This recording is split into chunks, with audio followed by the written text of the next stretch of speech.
Hello, my name is Kirioth, and today we were going to talk about the fact that Games Workshop has issued copyright strikes, notices, whatever. I keep saying strikes, it's the whole YouTube thing, it gets in your brain. To people who have made Warhammer 40,000, Age of Sigmar, all the Games Workshop stuff for Tabletop Simulator. I got a few messages about it this morning, and I was going to make a video, and then I got distracted, sorting my office out, getting my model shelf back together, and now Valrak has already done a video on it. So there's no point in me doing it, because that is just going to repeat everything he said, which is totally pointless. Go and watch his video instead, he has all the information. But there is something else to be talked about from this, because there's a couple of things that I think need to be pointed out. Firstly, it does look kind of shitty. Let's be honest. Games Workshop issuing copyright notices to people who have done this stuff voluntarily, that they've just made like community content. They are attempting to get their favourite hobby, their favourite games onto Tabletop Simulator so other people can enjoy them. Phrase like that, Games Workshop going, no, don't do that anymore, looks garbage. It looks very old Games Workshop, not very new Games Workshop. New Games Workshop is quite good at talking to the customers. They're quite good at actual, half-decent public relations. They don't feel as draconic and, I don't even know how to put it, like dictator-esque as old Games Workshop. And so something like this does kind of damage that image a little bit. There is the temptation to say, please don't do this, let this carry on. And I can absolutely understand why that comment would be made. In fact, I think Valrak did say that in his video.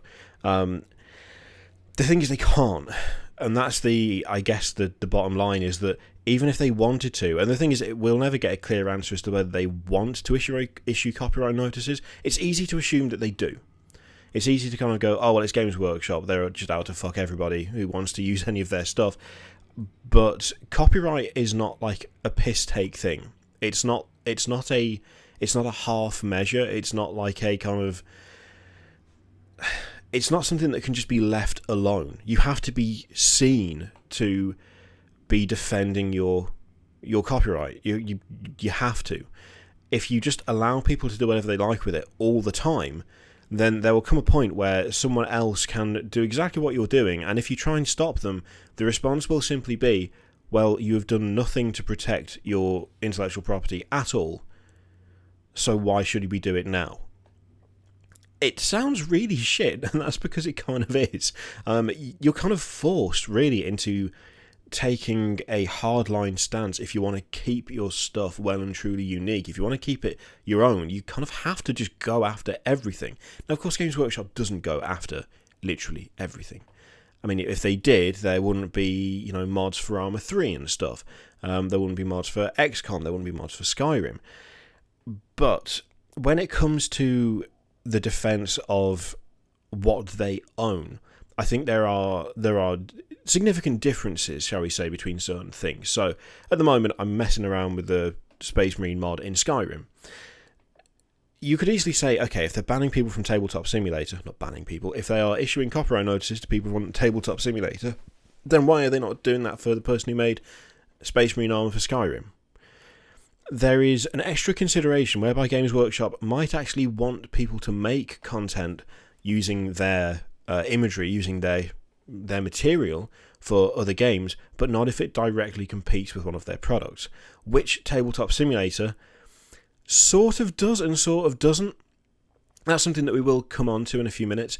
It is a complete version of the tabletop game that you can play online. I mean, that by itself is that's kind of dodgy in and of itself. Games Workshop own Warhammer Age of Sigmar, they own Warhammer 40k, they own Warhammer Fantasy. A complete copied version of those games, complete with all of the units that feature in them, but digital, that they have no control over, that they don't technically own because they didn't make it, but they do own because it's their copyright. That's something that you can't really just ignore. Something stupid like running around as a Space Marine in Skyrim is a little bit different to that, because there isn't really an equivalent thing that can be used as an example of something that might infringe on. I suppose we've got like Space Marine, but then you get into a whole new level of, well, these are video games, they are Games Workshop's copyright, they are their IP, but they're also licensed out to other companies. Who owns the, whose responsibility is it to go after things that are similar? It could be that they're not going after things like that because they are not strictly relevant to what Games Workshop is, which is a miniature company. There is no way to replicate running around as a Space Marine in Skyrim in a tabletop game. Like, you can't do that using anything that Games Workshop produces themselves. So it could be that stuff like that is not exempt, but is kind of willfully ignored because it is not strictly relevant to Games Workshop as a business. Whereas Tabletop Simulator actually having a version of their games that is incredibly relevant to what Games Workshop does as a business. That is a direct infringement on literally everything that they are, because people are creating the versions of the models they create to play in a version of the game that Games Workshop has created that Games Workshop has absolutely no control over. When it comes to something that close, it could just be that when it comes to defending copyright and making sure that you keep control of your IP, you have to go for that. You have no choice. You need to go for it, because at some point down the line, if someone attempted to do something similar, it could quite easily be looked on as, well, you didn't give a shit the first 50 times, so why are you trying to stop it now? That is an aspect of it that I think can't really be understated. Some of it is probably down to, some of it will be down to, this is ours, get off. And some of it will also be down to, we have to do this, because you cannot just simply let people use your copyrighted material without any form of agreement, consent, licensing, because it just damages the strength of that in the future. And that is something that we cannot afford to deal with 2 years down the line when someone just decides to rip us off fully and we can't defend it. All of that being said, there is something that I think is worth mentioning, in that it is an aspect of Games Workshop that I think still bugs me a little bit. See, the stuff for Tabletop Simulator, it obviously doesn't really compare to playing the game in real life.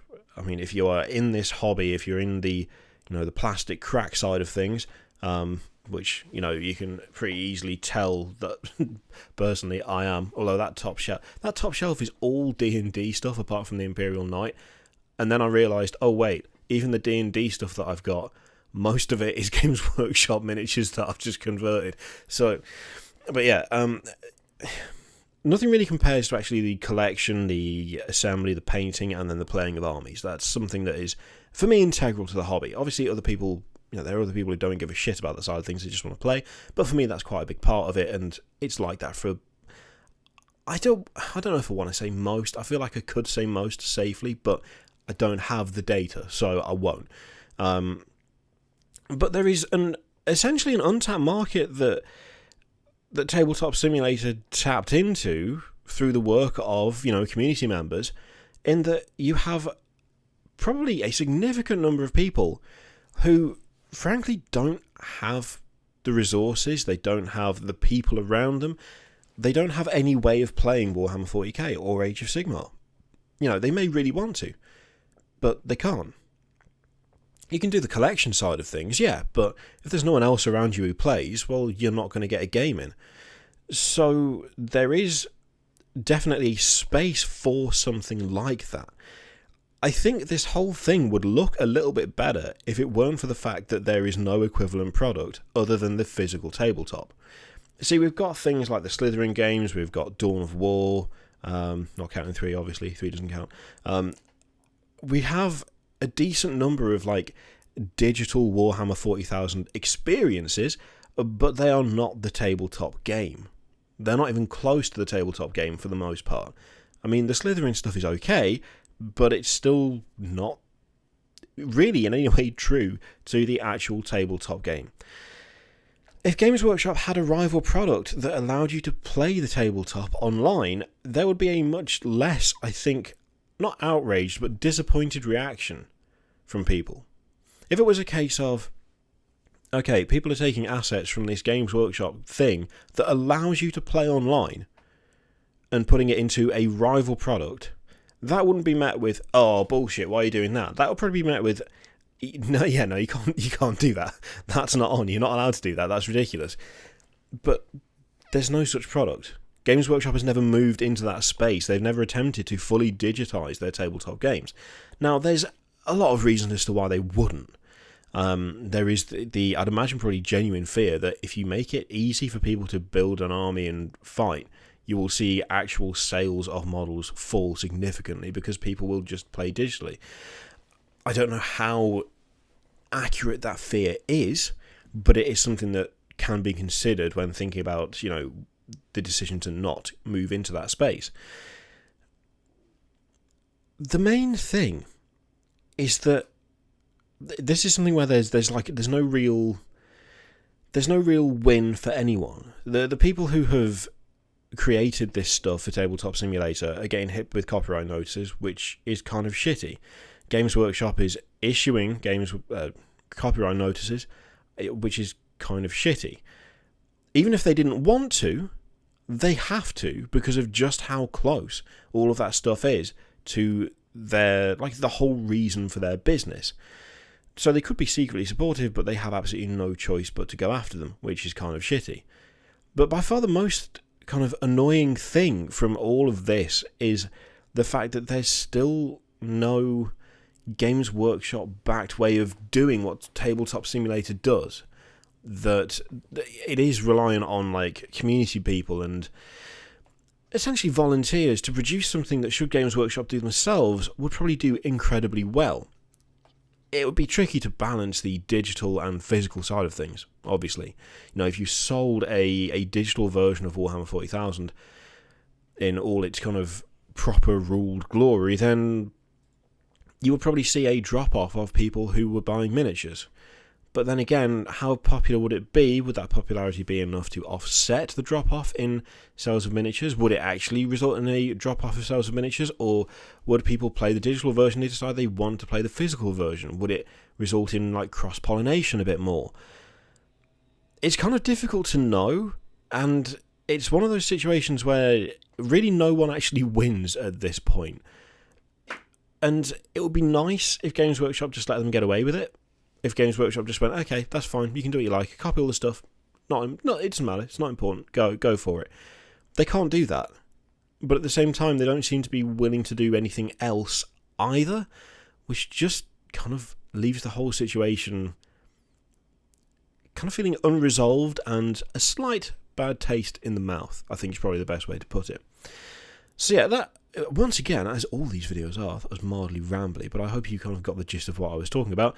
I guess if you've got any kind of other insights as to anything Games Workshop could do to lessen the impact from this, or to improve the image of it, or whether you think they should just take the backlash and deal with it for doing it in the first place, even though they kind of have to, let me know in the comments down below. It's a bit of a weird, and it's weird because I think there's a bit more to it than is on the surface. I don't think it's just a big bad company doing big bad things. I think there's more going on than just that, but it doesn't feel great, let's be honest. So yeah, let me know what you think in the comments down below. In the meantime, feel free to click Patreon, video, subscribe, all of that shit. Click it if you like, don't click if you don't want to, and I will see you for the next one. Toodaloo.